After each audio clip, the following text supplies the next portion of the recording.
All right, everybody, welcome back to Thirsty Thursday number 26. This is the official Fool's Day broadcast. So now we're back on April 1st, and we talked about this for a number of years, making this the official day of the Fool's chapter.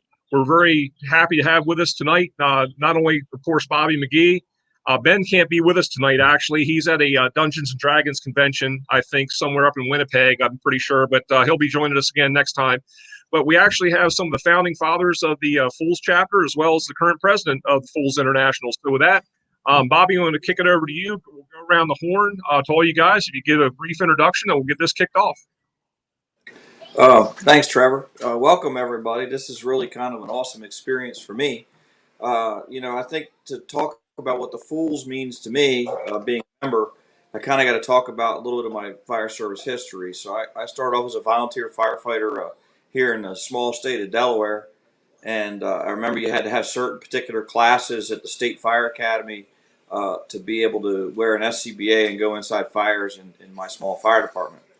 And I remember going through the classes, and as you're nervous and all those types of things, I finished those classes up to the point that I could go inside of these fires. And I remember I just had this real sense that I didn't know what I was doing, generally. And I really had a hunger for some knowledge. And I felt, I knew they were letting me go inside these buildings, but I truly didn't know what I was doing. My first thing that kind of brought me out, and back in the 80s, we didn't have the internet. We didn't have the networking. It just wasn't the same back then. Fire departments kind of all operate on their own deal back then. And so we didn't really have that communication going on. And the first thing I saw was I got fire engineering. And fire engineering was a great deal for me because it kind of talked about things that I wanted to learn. And it just so happened, just when I got in the fire service, it came out with that they put a little insert in there of fire stream management. And I had some questions about that, and this was really straightforward, and it wasn't political. They just said what they thought was right and what was wrong. And but the problem with publications like that is they're fantastic, but you kind of get what you get when you buy them. Each month you get whatever the articles are, and they go through it. When I started getting involved with Ocean City and had some years on me, Trevor, and who else founded that chapter with you, Trevor? I can't remember. But a bunch of, go ahead. It was myself, J.D. Lawson, and Timmy Jershide. There you go.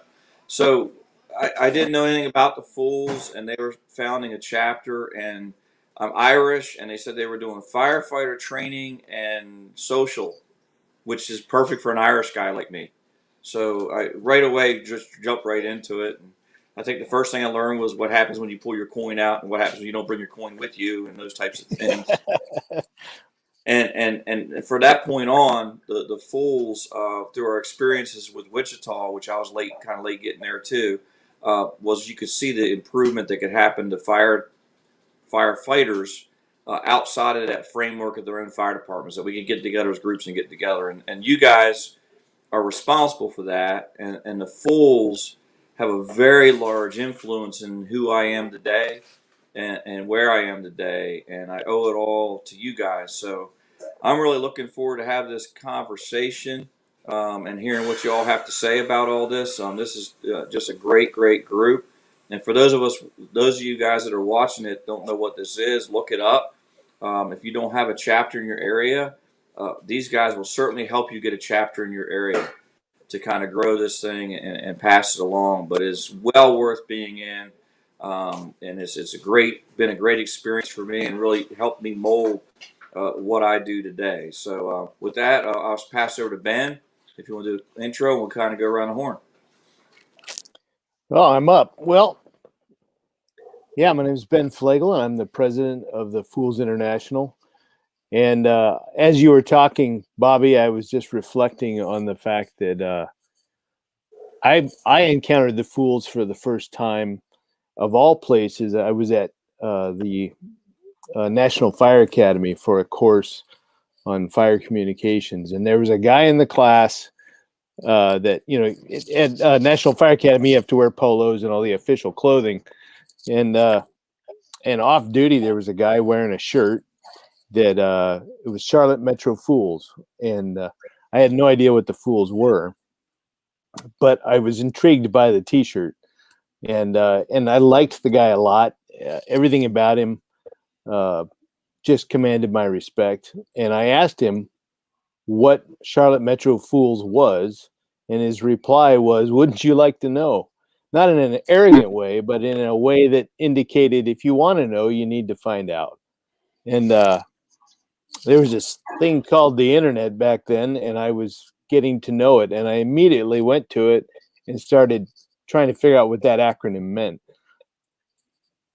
All these years later, 17, 18 years later, I'm in the EFO program, and I'm going back to Emmitsburg here in 2 weeks, and I'm the president of the Fools. And in my brain, that's just kind of hard to accept and figure out. It's a strange world. So I'm pretty sure that I'm not going to fit comfortably with the typical EFO crowd. My chief calls me a novelty, and I think I'll represent the international well, though. It's great to be here. As always, I'm humbled to be in the same room with Bart and Walt, guys that I've known now for years, and that I consider the best of friends, and but also mentors. And I've stayed in Walt's home. I've been to countless events with Bart and seen him as he really is. And these are the most down to earth bunch of folks that could have ever started such an incredible organization. And that's the thing that I would like to say just as we start off here is that I'm a firefighter in Alaska. I didn't start there. I started in Orange County, California. But once I decided to stay in Alaska, I really began to realize how separated we were from the rest of the country. And 9/11 was tough for us in that we could not help. There was very little we could do about what the rest of you were suffering. And it wasn't until my first convention where I was able to convey that.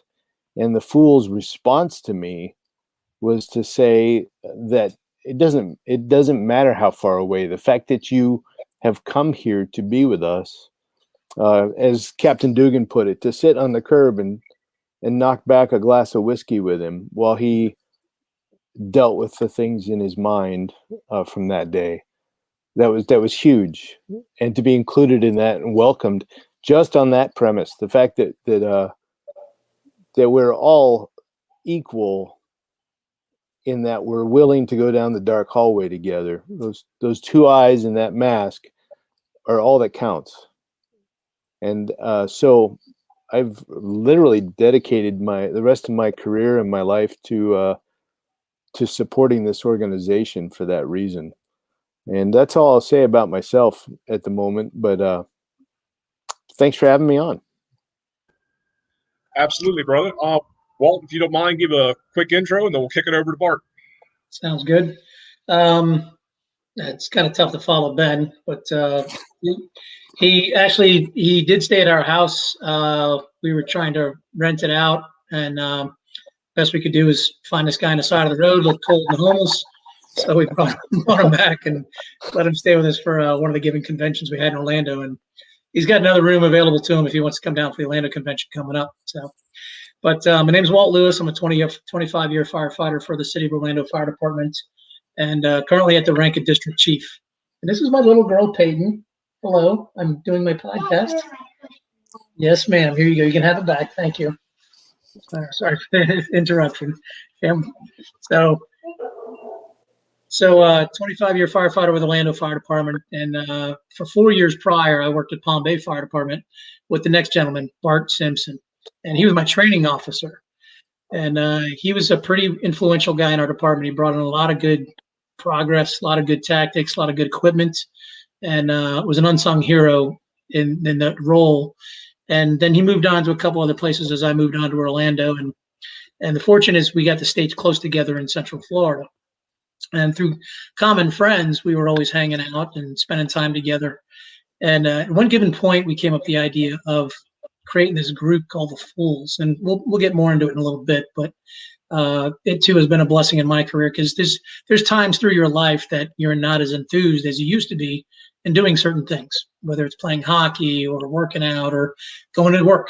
And the Fools was helpful in keeping me motivated and wanting to not lose sight of what makes it an enjoyable job, for the love of the job for which the Fools is advocated mostly on.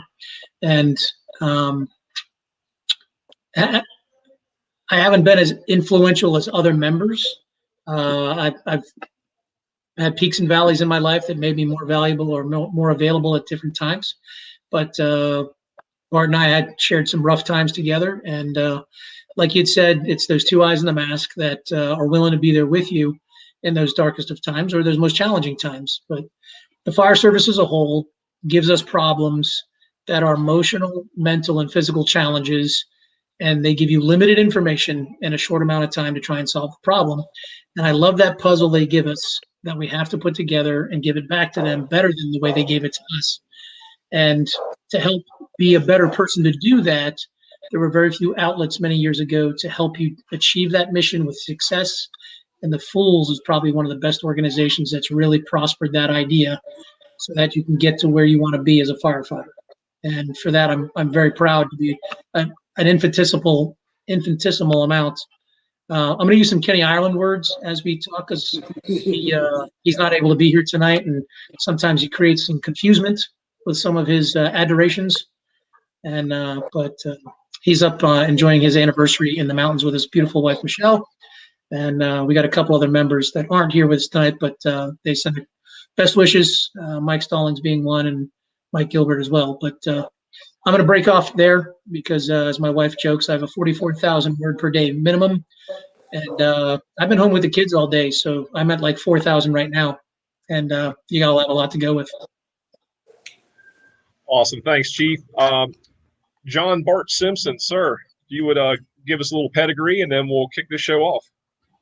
Yeah, kind of go back a little bit of a history that when I moved to Florida is when the show The Simpsons came on. And one of the girls that I was dating, she was a dispatcher. She nicknamed me Bart, and it's funny how that carries on, because I think more people know me across the country by Bart than they know my real name. And half the time, if somebody calls me John, I don't even answer them. So, I grew up 20 miles south of Pittsburgh, and I kind of started my fire service career in a township fire department called Peters Township, and actually started in 1979 when I was 16 years old. So I got the bug early. And so you guys do the math. I can't figure it out anymore. I lost track at 40-some years. So moved to Florida, and as Walt said, worked for a couple of different departments. And, we'll kind of get into the history of the Fools. But, we all kind of hung around together, and it kind of started out as a joke and, having a good time and having a couple adult beverages. And it's really blossomed into something that I never figured it would be. I kind of always thought it would be our little group in Central Florida. And I think, Ben, are we at 8,500 members or something across the country? Am I close? Yeah, we're close to that. We're a little over 7,000. Okay, so I think at one time we were a little bit more, and sometimes we were a little bit less. But just as Ben and Walt said, that we never expected the Fools to turn out the way it is. But with it being said, that we can all count on each other crawling down that dark, smoky hallway with our masks on. We would die for each other and everything else. And that's kind of what the Fools is about. But it's also kind of transferred into, as Walt said, some days we have that dark hallway that we're not at a fire, that, that we have to deal with. And that's another reason that the Fools is so good, because we're here for each other. And, there's countless members in the Fools that the the Fools have saved their lives, and not through firefighting, but the brotherhood, and that the Fools have saved their career, their fire service career, because I know a couple people were ready to hang it up. And they got introduced to their local Fools chapter and went to a couple conventions, and it's saved their careers, some people's lives, and better firemen. And that's kind of I guess one of the reasons that we started it. We wanted people to be better firemen, take pride in tradition, in honor in the fire service, and we really stand for doing training, and we've always stood for training and to make ourselves better firemen. And when I say firemen, we have firewomen that are members of the Fools too, but we kind of use that generic term, and we early on we adopted Chief Croker's saying, from I think it was September 11th, 1911 or 1901. 01, yeah. What's that? Yeah, I believe it's 01. Yes. So I was going through and trying to find my nice Fool shirt to wear. I didn't get dressed up like Ben and Walt and all those, but I went through a stack of my Fool shirts, and I happened to find that shirt. So that was pretty cool. And then Trevor put the saying that Chief Croker has put on there. That's what was on our early original Fool shirts. So again, I want to say thank you for having myself and Ben and Walt on there on the podcast, and look forward to a good evening with everybody. Great, Bart. Well, thank you very much. And it's so funny that you brought that up. We were talking just before the broadcast went live, and you guys started this well over a quarter of a century ago. And I don't mean to make you feel older than what you already feel with your backs and shoulders and everything else, but that's impressive in itself. And I found my original Fool shirt before there were breakout chapters, and right on the front, on the front chest, it has the Chief Croker's quote in part, that I have no ambition in this world but one, and that is to be a fireman. And obviously people who've read that quote, it goes on to say, and I kind of paraphrase, about the greatest act of bravery is the first day that you sign up to be a firefighter. Everything after that is in the line of duty. And that's very true. I don't think that Ben actually kind of alluded to that a little bit too, that you could be on the most remote part of the earth, and it's about the brotherhood. We're there for each other, and getting re-energized. That's what it was all about. And come back to that in a few minutes about those people who, like Bart, like you said, was maybe looking about getting out of the fire service industry, or had become dismayed with it, or just they had lost the brotherhood, they had lost that focus, and the Fools chapters had really brought that back. So if you guys don't mind, could you just speak to what really? I know you said originally this kind of started as just a couple guys getting together and having a few adult beverages. Which, by the way, cheers everybody! Thirsty Thursday, welcome. Sláinte. But what made it transition from that small group that some people might call they're just a clique in the firehouse, or here's the go-getters, or the hut boys, as I've heard some people call the more energetic folks in the firehouse. But what made it for you guys transition from being that small group to a formal organization? Actually, can I pause for 1 second there, Trevor? Sure. Thirsty Thursday, and we got an official Fool's toast. How about we start off with that real quick? Would that be cool? Yep. Is that right? Think about Johnson while we're doing it. Absolutely. We'd love to hear it. So to Matty Johnson, he came up with this great toast. It's used in chapters all over the place. So the official Fool's toast: in the grips of death, we depend on sisters and brothers. Through smoke and fire, we protect each other. Our calling is clear, we shall not wander. When protecting life, it's death before dishonor. And here and now, we raise our glass, a toast to the fallen heroes of the past. Tradition, brotherhood, duty forever, for this could be our last drink together. Sláinte. Sláinte. Sláinte. So a little shout out to Maddie for coming up with that gem. Absolutely, brother, and thank you for sharing that with us and everybody here who may have never heard that before. Something definitely to look into. But yeah, you want to carry on from there with the genesis of this whole thing and where we are today.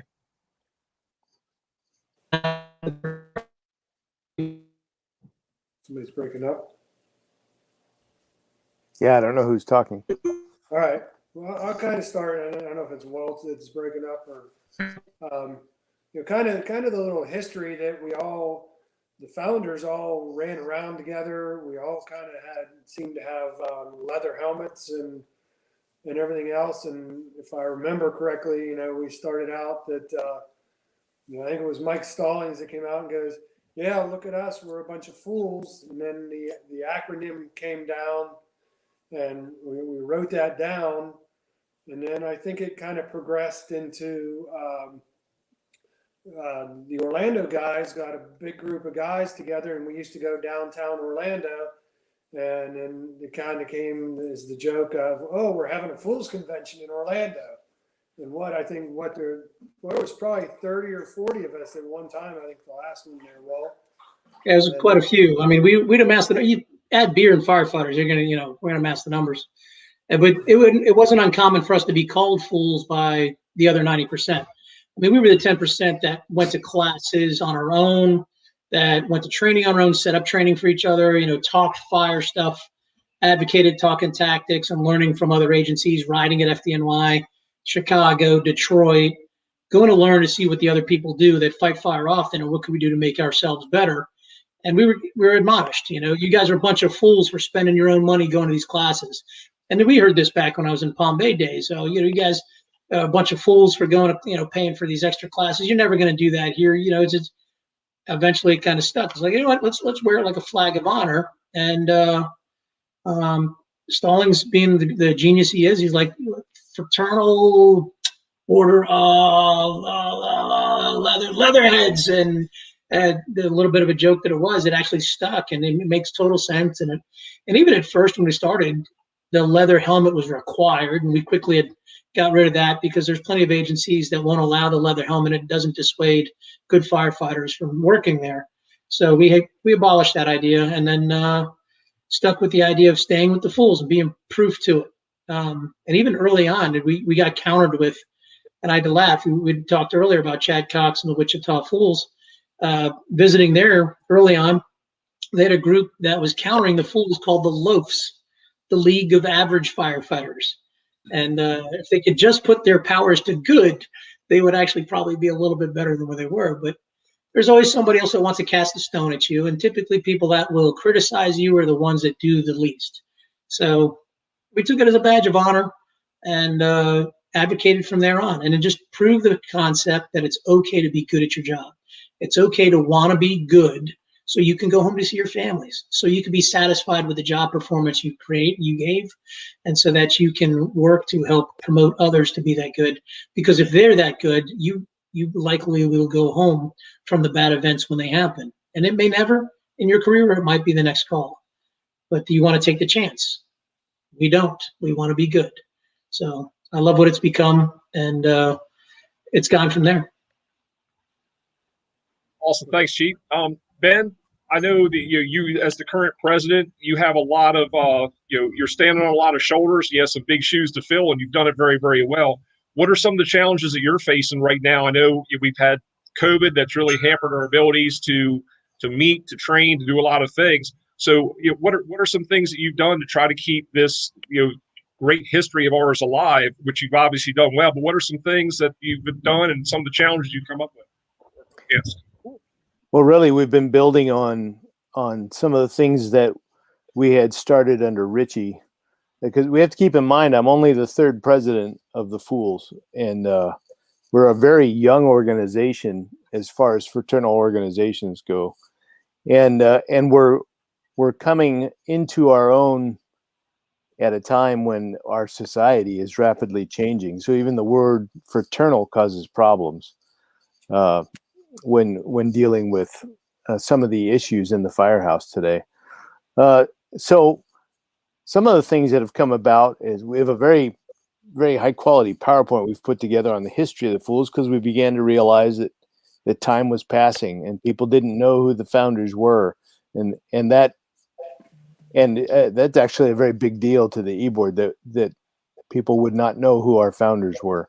So that's something that was established. The venerable Kegman from convention, which is not about drinking so much as it is about just the history of the convention, has been retired from service and no longer has to travel the country because it costs probably anywhere from $1,000 to $5,000 to ship it to convention. So it's going to be memorialized in the coming years.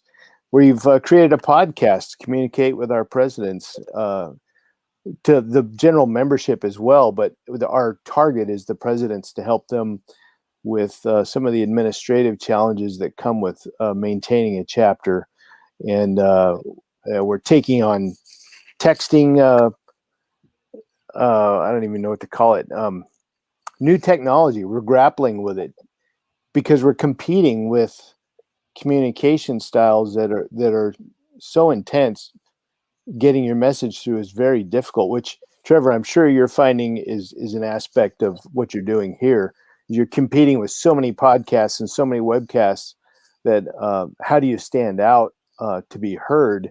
And we're having that problem with our chapter presidents, because chapter presidents are often the type A personality and they've got a million things they're doing, and taking time to stop and listen to the e-board talk about how to run their chapter is not on the top of the priority list. So we're trying to find new ways to communicate with them. I've been having Zoom meetings similar to this with chapters around the country to introduce myself and talk about these issues and find out what's important to the membership, especially with the absence of the convention. And then we're playing around with social media, trying to find the right pathway to stay current and relevant. And some of the things we were talking about before we went live, it was as if you were right here next to me as I was writing down my thoughts, because I wrote down some personal goals that are on my mind continually, and I'll just point some of those out. The organization grew extremely large. When I became secretary, I think it had just gone from being roughly 14,000 members down to about 8. And over history, there's been over 20,000 members. Now we're down to about 7,000 members. We've gone from 185 chapters to roughly 145, 150. And that's just cleaning house, allowing chapters that no longer had the ability to function because of retirements and changes in their leadership to pass away and to maybe come back again, renewed with a new e-board. We've been cleaning the house and just tidying things up. So as we're doing that, we're asking ourselves, where is the leadership of the international for the future? And that's a critical question, because the things you were talking about earlier, the fact that we've all got firefighters working with us that weren't alive during 9/11, or we're so young they just don't know much about it. We have people working with us that don't understand the need for an organization like this. They're grappling with problems that they don't even yet understand. The emergence of suicide is a major factor in our lives. Carcinogens that we've been wedded to for our whole careers. The passing of firefighters that really created our value system as they've moved on out of the fire service. And you begin to, from our perspective now, I think all of us have got a little gray hair going. We're beginning to realize that's the normal course of events. And if we value these things as much as we have said we do, we have to find a way to preserve it into the future generation. And the future generation is extremely different from us. Not so much because they're, the personalities, but because of the way they learn, because of the stressors that they have to deal with that we didn't have to encounter. our transition was from the tailboard to sitting in the cab. Theirs is it even going to involve a cab when technology is done with their job? So how do I prepare the fools for that in the coming decades? And so we're grappling with those issues. We're trying to find ways to create a succession plan, to find my replacement, to find another quality treasurer like the one we have now, whose ethics and integrity are impeccable. How do we expand our ability to communicate in this competitive environment? Those are the things we're grappling with. Our values haven't changed, but how are they going to sound to the young generation? And those are that stuff's in my mind constantly whenever I think of the fools. So I don't know if that answers your question, but those are some of the thoughts that were on my mind. We're the warrior poets, as Bobby Halton called us years ago.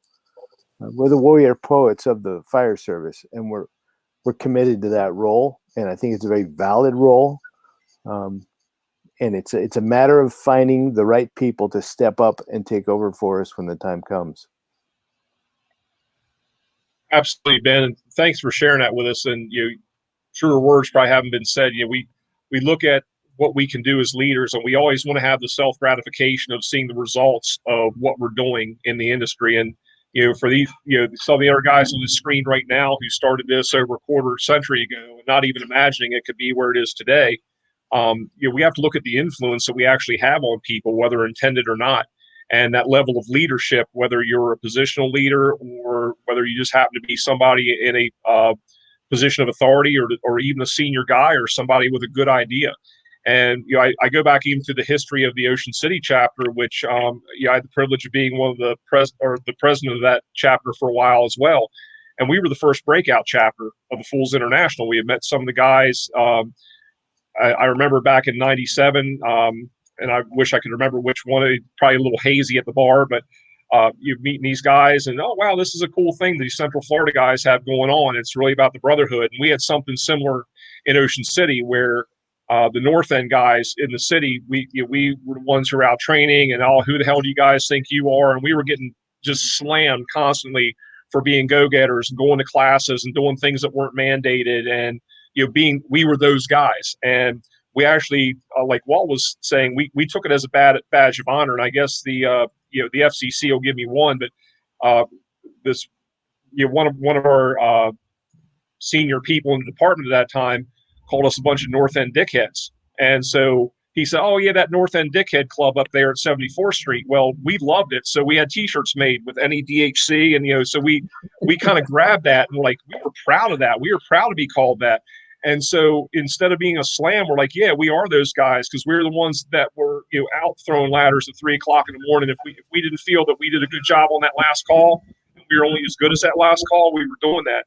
So I want to kind of throw it back to Walt and Bart, is to look at where you started your career, and obviously very very earlier on in your career you started the Fools chapters to where you are now as people with authority in the industry. Not only from a teaching aspect, but also departmental. And just talk about that level of influence for a minute. And even the smallest thing that you might say, and again, this is something we talked about just prior to coming live, is I was out at, we took this from the guys at staff and command. Some years later, we saw some folks wearing T-shirts, I think it's 2001 out at FDIC, and say, hey, we'd love to join into that. And they let a bunch of ragtag guys from around the country join up to their Central Florida chapter, and we wanted to do our own thing. So, but we said you can't do anything other than replicate what's already great and successful. And Ocean City was the first breakout chapter. That's why we call ourselves the Alpha chapter of the Fools. Met a guy out in New Mexico at bomb school. Some guy from Kansas I had never met before in my life, and he went back. He saw a Fools T-shirt. Hey, I've heard about this. This is great. Went back and started the Wichita Fools chapter. Chad Cox and some of him and some of his buddies. So, Walt and Bart, if you guys don't mind, can you just really talk about that? Whether it was foreseen or unforeseen, that level of influence that you had, over getting these chapters started, and what kind of led you to the decision to let folks like us in Ocean City start that breakout chapter, and whether that if you ever kind of questioned that idea or even thought it would be valid, or where it went from then till now. Bart, you want to go or you want me to take it? Hey, you can take it.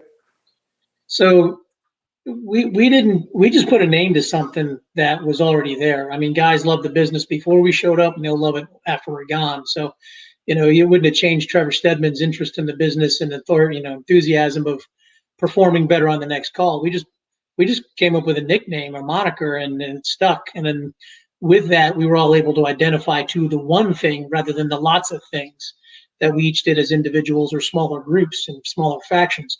So the credit, I mean, I hate being given any kind of credit towards we just kind of collaborated. We really, and brought stuff together. And I'm really impressed to hear Ben talking about what we're doing for the future, because some of us that are, helped put this together, were feeding horses when we started the firefighting business. And here we are, moving on to Instagram and other methods of sharing technology with the new future of fire service. So to see such a change and to be a part of it is pretty impressive. But we were just wanting to share the ability to have a network. I mean, it's truly a fraternal organization, so that you could be in a collective group of people of like minds that are as enthusiastic, that want to do well, and you could be the one in your agency. You could be one of 100 in your agency, however it is that you can be okay with being good. And I've mentioned it before, but we wanted others to realize their passion was not alone.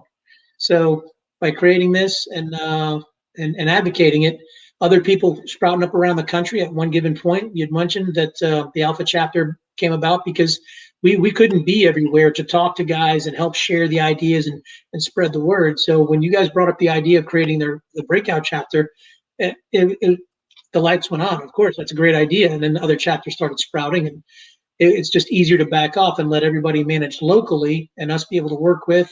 And then the idea of, wouldn't it be great to have conventions and go places? Tampa Fools set us up, South Florida Fools, Charlotte Metro Fools. I appreciate that this year they're doing the Central Florida Fools to make it easy for me to go again. It's, we're coming back to Florida. So it's a lot of great people involved in a great organization that will have ebb and flow, and it will always sustain, I think, as long as there's a love for the job.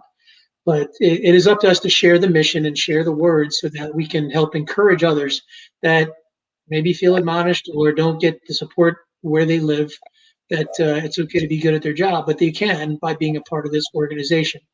And I'm no wonderment to the fire service. I'm very motivated. I'm very excited. I love sharing things that I've learned, and I've learned some of those things the hard way, and I don't want those to be repeated for somebody that can pick it up from a lesson I can pass on. But the fire service is a great organization. It's definitely there as a serving organization for the people, and I can't think of a better way to show God's love in serving humans in their most vulnerable hour. Their most vulnerable point where they cannot take care of themselves, we can show up as a banded unit and solve the problem and not admonish them or make them belittle them for not being able to take care of it themselves. We show up, give them the helping hand, get them back on their feet or move them in the right direction and help solve the problem, go to the next one and get to do it again. So fulfillment is the one thing that we get out of the business that we should be able to always achieve. And if we don't get that, we shouldn't allow somebody else to steal it from us. So if it's the outside forces that prevent you from wanting to be good at this business, here's a way to connect with others that do and be able to keep that passion alive. And brother, again, just very wise words. That was one of the beautiful things. I want to kick it over to Bart and Bobby as well and get their thoughts on this. One of the beautiful things about the Fools was it didn't matter what your collar pins looked like. It didn't matter your longevity in the fire service. It was about sharing that information and trying to make us better at our trade. And it wasn't the egos, the attitudes, the collective bargaining agreements, the this, that, the work politics. And there were people in the Fools chapter that you may disagree with on a occupational basis, a theoretical, a tactical basis, or anything else. but when it came down to it, that was your brother Fool. And that was always the focus of it. And I think that was one of the greatest things that's been maintained, not only from what you all started, but what Ben's continuing that great tradition today, is that collectively we have that fraternity of our brothers and sisters that will come together, they'll share information. And when we go to teach in places, and Bobby, I've said this about you before you came on, one of the greatest things about working with it within the Fools chapters, and we go kind of do a co-op and help each other, we never go really to teach anybody anything. We go to share what we know and what we don't know and say, hey, this is what I've been through. This is what worked for me. This may or may not work for you.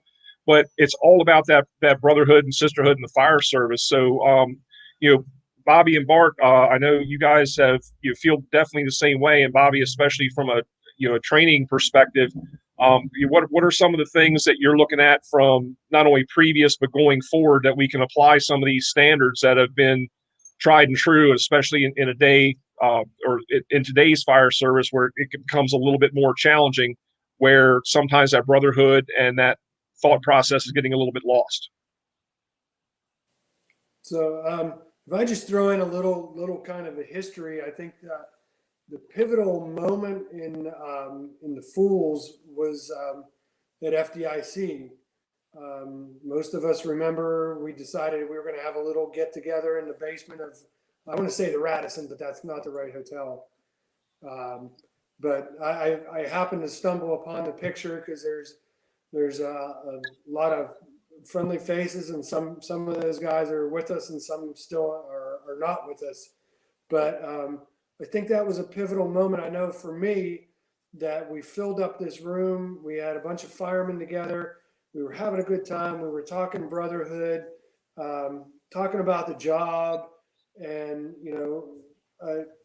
after a while, I had to go to the bathroom. So the bathroom, there was a line in the men's room to get downstairs. So I walked up the stairs, and in an amazement, there was a line up the stairs, out the door, and down the sidewalk in the other side of the hotel. And it was kind of just amazing that, there were so many people that wanted to, see what we were about, to share the brotherhood and just have a good group of people that they're like-minded. And, I think we went through a couple kegs and we had to go steal one somewhere, maybe across the street, or beg, borrow, and steal, or whatever. But that was a pivotal moment that I think in the international history, that having that little get together. And I think that's what changed us to that. Once we got more people involved in it, that we decided that we're going to have chapters across the country and everything else. And it kind of, I guess a little bit was a self-driven car that, the need came up, and we kind of, put a driver behind the wheel and said, this is the way we're going to go, and it really took off from there. And, kind of going into part of your other question, Trevor, we all kind of have the naysayers and the people that are just there for the job and everything else. But I think as being a Fools member and we're the brotherhood is what keeps a lot of people going. And, we every department has them and everything else. And we just kind of, I guess, got to keep that even keel, that ship in the right direction, because we could turn left at Albuquerque or make a right hand turn somewhere and kind of overturn the ship. But I think the Fools kind of keep a lot of people on that even keel and give them a little bit of guidance of where to go in the future. That there is a true brotherhood that stands for we stand for each other, and training that no matter what everybody says, and we all heard it and still hear it today. That's, you shouldn't go to those classes. You're wasting your money. You could go out and buy a new gun. You could go buy a car or whatever, but you're just pissing your money away. I plan on getting out of here and, get my 25 years and get the hell out of here. And, for those who are really passionate about the fire service and like Walt said, what our calling is to serve the people. A lot of people forget about that side of the job. Is some people it's just a job, but to us it's more. We care about the people that we have to take care of, whether it's a medical call or a fire call or whatever. And I think across the country that Fools members take that extra step to preserving people's property or taking care of them maybe a little bit better than just the average Joe firefighter. And I think that's what we have to keep. Like Ben said, we're keeping our traditions alive and what we've stood for the last 25 years, and hopefully another 25 years, is take pride, honor, and tradition in our job. And I hate to use the word job anymore. In our fire service careers, I guess, whether we have people that are volunteers, and I know some volunteers that are more dedicated than half the career guys that I have working in my department. And we just, I think the Fools is the catalyst to keep that going.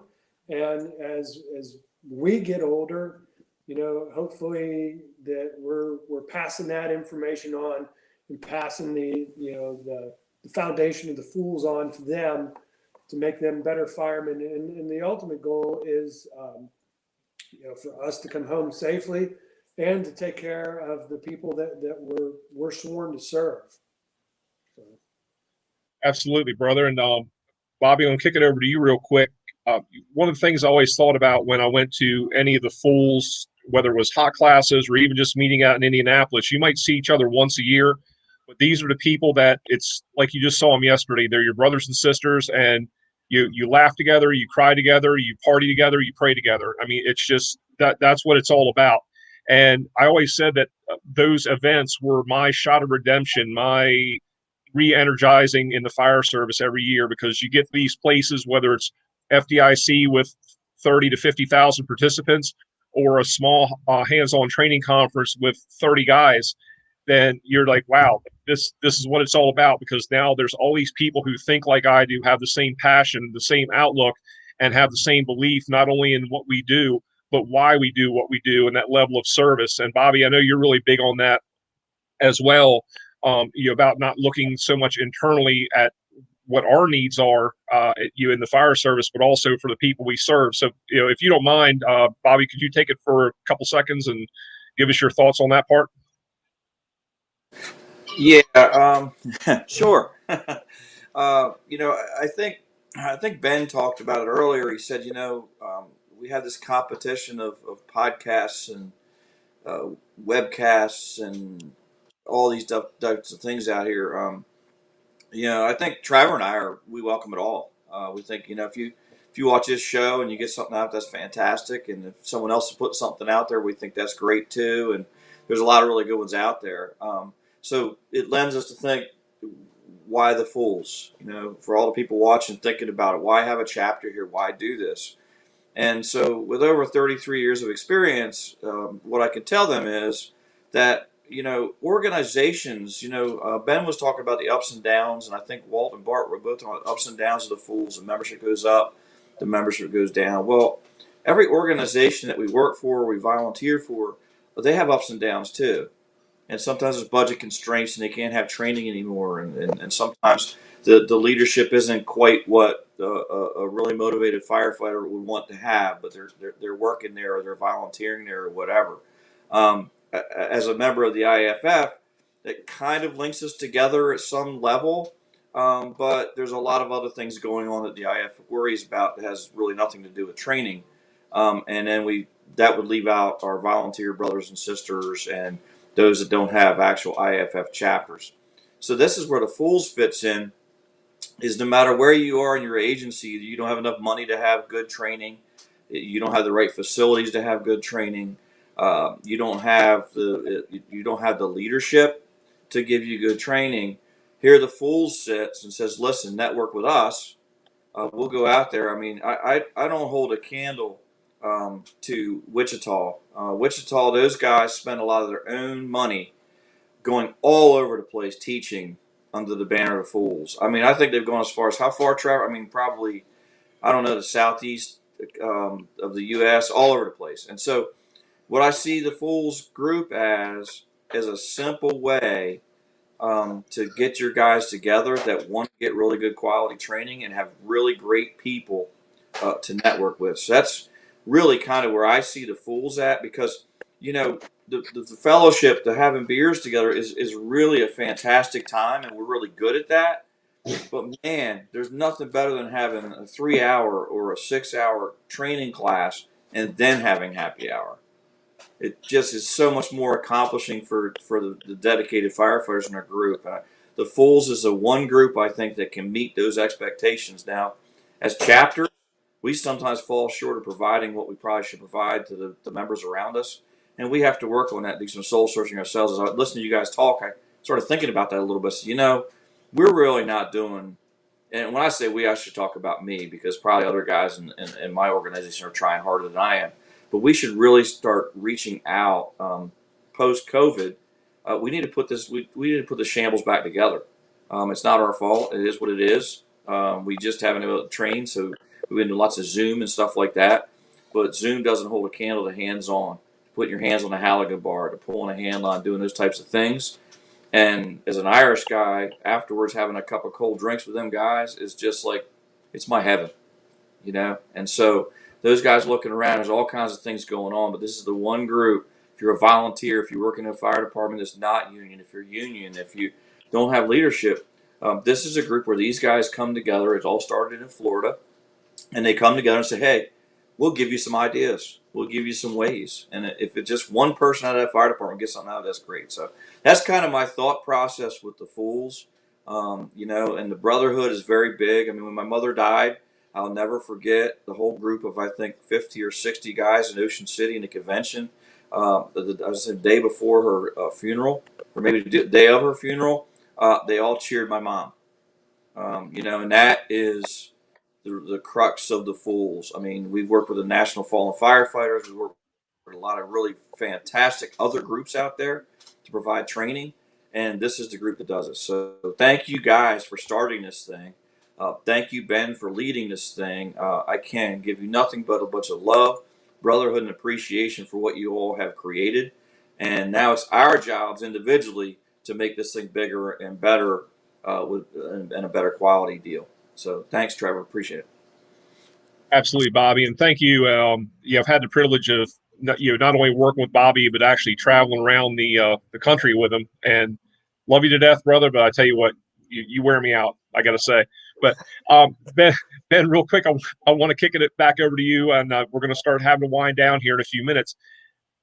The original guys, Bart, Walt, Mike, all those other guys who were with us probably could never have conceptualized how much influence they would have. And I know they're very humble about this, but we've seen the acronyms start to pop up about do the right thing and remember fallen brothers, and now it's expanded out, and of course each individual chapter has their own things.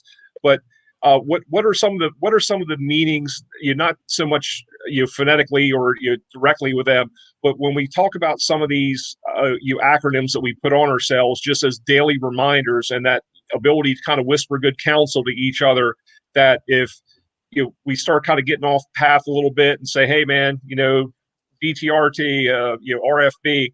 So what do some of those things mean to you as a leader of the international right now, and trying to get that message out to some of our folks? How do you look at some of those acronyms, and what would you add to it if you could? I don't know that I can find the words for adding to it, but let me step back and answer your first question. The acronyms I wear around my wrist because I never want them to be far from me. Because as I was mentioning, when I looked up the Fools back at at Emmitsburg, it was back in 2003, and I read the definition of a Leatherhead, and I read the acronyms. I thought that's me. That's my heart.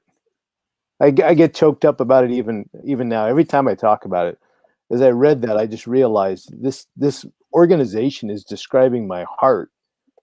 And so for me, the acronyms, all of them, they are a prescription for how to make decisions, how to choose the right thing, how to take the right actions when the chips are down and things are not going well, or when everything appears to be going well, but under the surface, you're having to make some difficult choices. Whether it's DTRT, which is something that you just hammer into your head at that critical moment when you have to choose, or keeping the faith, which literally is sitting on the curb next to someone who just needs you to listen. Yeah. In those moments when we're not in the dark hallway, as Walt and Bart referred to, dealing with the other dark that we have after so many years of this job. RFB, teaching each other to stand for those who have gone. All of these acronyms have deep meaning, and so if I would add anything, the concept that I have in my head is that it really isn't about chapters, although that is the expression of organization that it's taken on. What it really is it's a way of life within the fire service, and I think that's what caused Bobby to call it a warrior poet.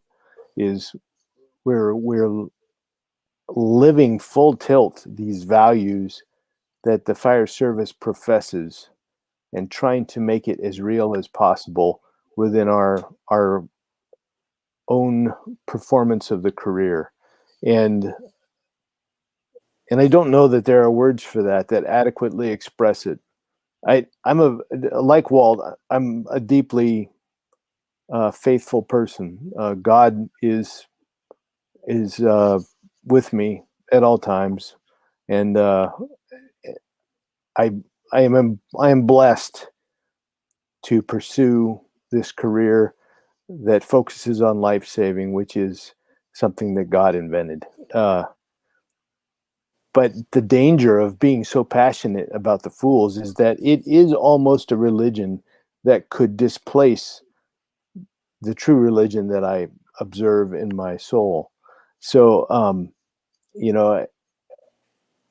at times I look at who I am as a firefighter and who I am attending services on Sunday morning, and I have a hard time reconciling the two, except for that I know that the grace of God allows me to perform this job and to love the firefighters I serve with in a way that is perhaps uncomfortable for the people in the pew next to me. And they don't have to understand. It's understood by you guys. For example, probably the brother I love most, he grabbed me one time. We were talking about a difficult topic in his life, and he took my hand. He took his hands and he grabbed my face like this, and he said, "You're a man that I love." And what he was talking about is literally we were standing on two different sides of a fence, and he knew that fence was not a barrier to the love between us, and that I wouldn't allow it to be. That is what we are about, and that's who we are with each other. And I don't think the fire service, I don't think our nation can do without that. Someone has to be holding things together. And when all is said and done, when walls are tumbling in our streets and our own nation is pulling itself apart, it shall not be the fire service. We've got to hold each other together. And we fools are a reflection of the fabric that holds us together. And that's why I'm so passionate about it. I don't know how to make that an acronym. Yeah, and you know what? There's that's a lot to put on the back of a T-shirt, but I mean that's very poignant to what we what we do. And if you don't mind, real quick before we start wrapping up, I just kind of want to share something with you on that same line. Recently, I saw and I'm not a technology guy, so and Ben Waples isn't here to support me on the tech part. Bobby, you make fun of me because I'm still a knuckle dragging Android guy, but I saw I guess it's a video clip or a meme. Already, Bob. But it applies to the fire service just as well, but it was actually a meme for veterans. And so I'll put it in the fire service terms, if you will.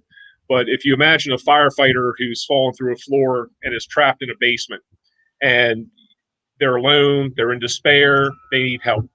And, long story short, the timeline is that a psychologist comes along and sticks her head down in the hole to the basement and says, "Hey, firefighter, try these stress reduction techniques. I'll check back with you in a week. Make sure you're okay." And then a few minutes later, a psychiatrist comes along and says, "Hey, take these pills one time a day for 7 days. I'll check back with you in a week."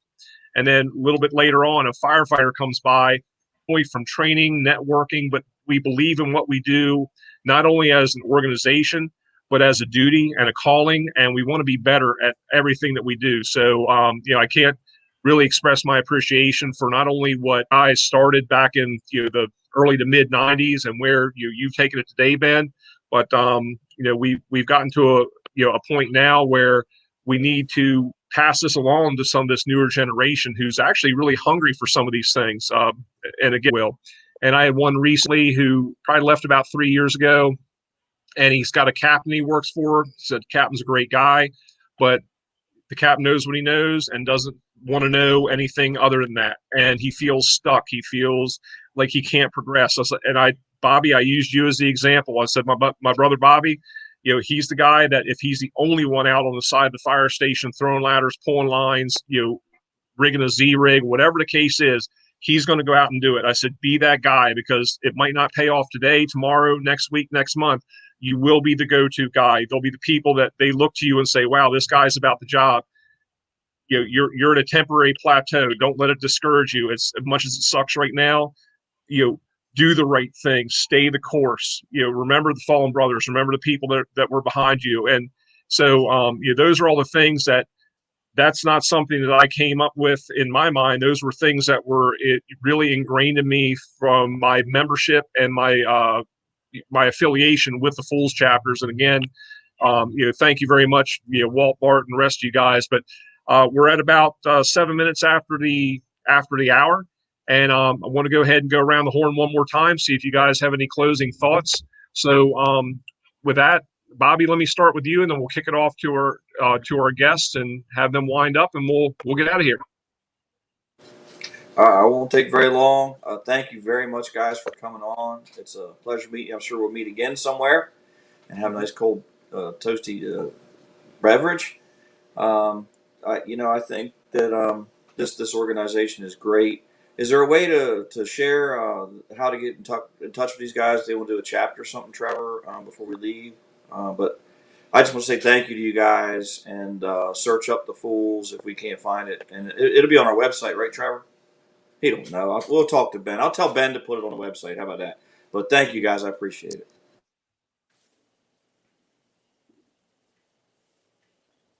Absolutely. Ben, if you don't mind giving some closing comments, then we'll kick it off to Walt and Bart, and then I'll wrap this up for us.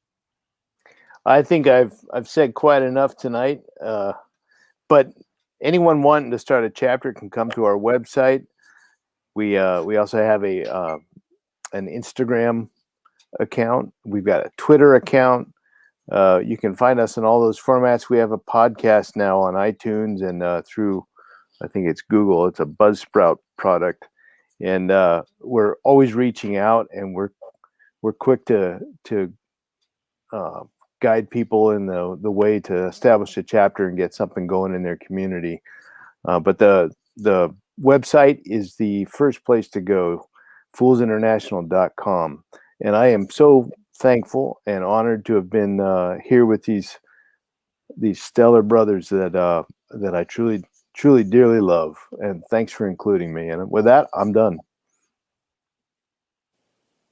Awesome, Ben. Thank you so much, and thanks for your leadership. And if I could make one suggestion, is that we need to make April 1st the official Fool's Day holiday. So once this COVID crap gets done, we need to start celebrating that with some hot training or whatever else we come up with, whether it's fundraising, training, just a brotherhood bash, whatever we need to do. But that is going to be a formal recommendation I will send up to your level, sir.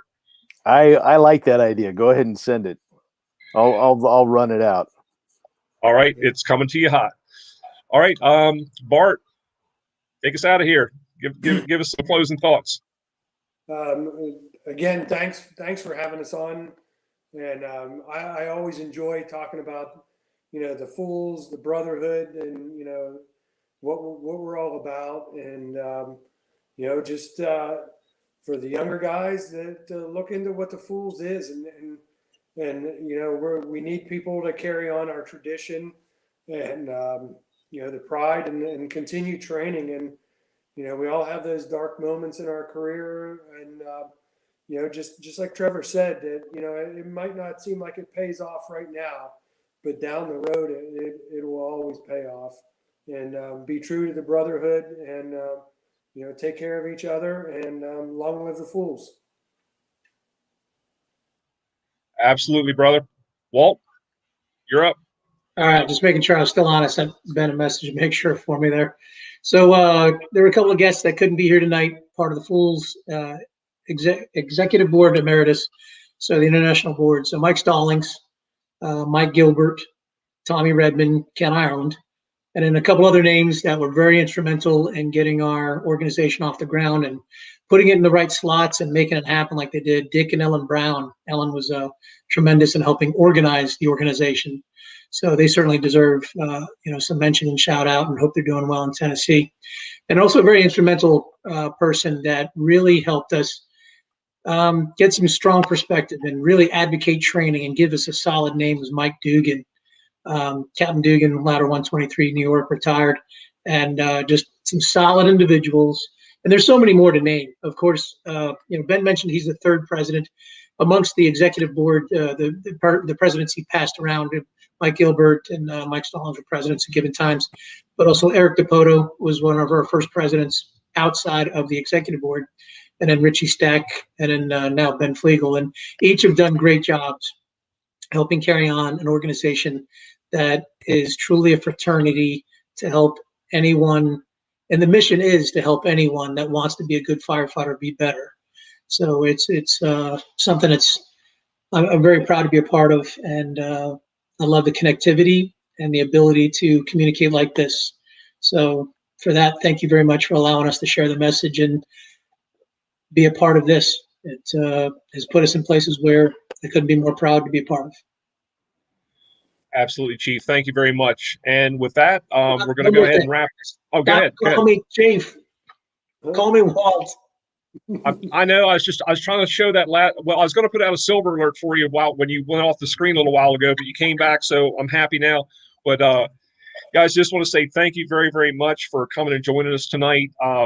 This is something that we do every other Thursday just to try to get some information out. I'm sure we'll talk to you again. And anybody who's viewing this, whether it's live tonight or later on down the road, please reach out if you're a little bit frustrated in the fire service. Like we said, sometimes you have those peaks and valleys, those highs and lows, but you can always grow down in the valleys. And this is an organization that has really kept me energized over the years. And even coming from the chapter in the Mid-Atlantic down here to South Florida, and as active as these guys were, they welcomed me with open arms like they had known me forever. And a couple of them actually had, but that was probably through the clot at Indianapolis. But nevertheless, great group. Thank you, not only to Walt and Bart, but for the other guys who were instrumental in this, getting this started. And really, really thank you for the legacy that you've left us and continue to give us in the fire service to make sure that we promote not only training but also the good works that we do, and keeping our brotherhood and sisterhood together.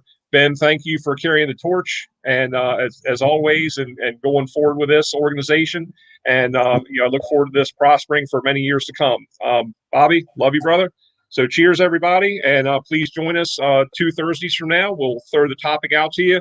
And again, we wish Ben Waples the best of luck in his Dungeons and Dragons tournament. He actually put something up earlier that I think they came in last place, but hey, brother, maybe next time. So with that, cheers, everybody. Stay safe, and good luck. God bless. Good night.